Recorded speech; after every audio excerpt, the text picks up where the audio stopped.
High readability means a reader can get through your script with less effort and in less time. Since a reader's scarcest resources are their time and energy, a bit of work on your end here can make a huge difference to their experience. And one of the easiest ways to quickly improve the readability of your screenplay is to make sure the whole thing looks right at a glance.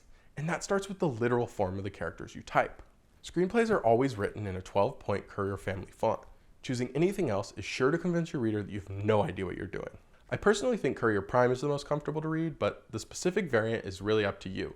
Courier was originally designed for typewriters, but its continued use isn't just one of tradition. Typewriters used monospace fonts, where each letter and character occupied exactly the same width. This helped standardize how much content could fit on each line of a script, and was a large factor in the estimation that 1 page in a script equals 1 minute on screen. Writing software doesn't have the same limitations.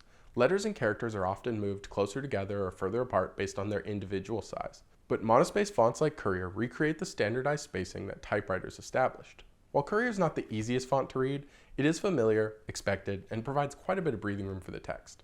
And that all matters for the reading experience. Some writers add even more space by double spacing after each period, but it's a bit old school. It's never going to make or break your script, but it's rarely seen these days to the point that it can sometimes stand out as a bit archaic in the eyes of some readers. While the font was determined by the typewriter used, screenwriters in the early days of Hollywood still had to manually set their tabs and margins before typing them out.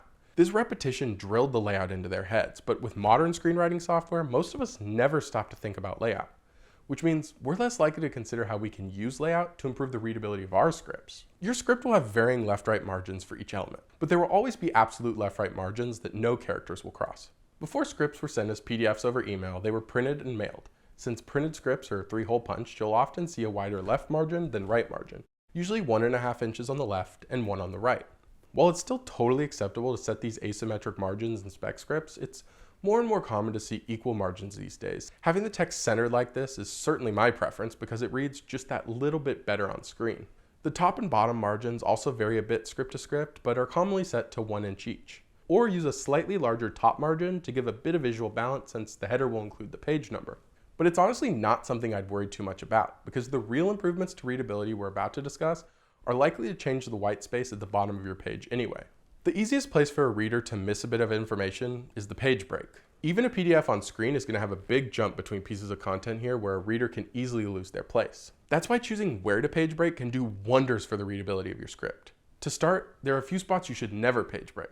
Scene headings and character headings should never be widowed, meaning left alone at the bottom of a page. To have any value, the scene heading needs description, and the character heading needs dialogue. If you find any of these elements widowed, you can simply page break before them so they stay connected to their pairings on the next page.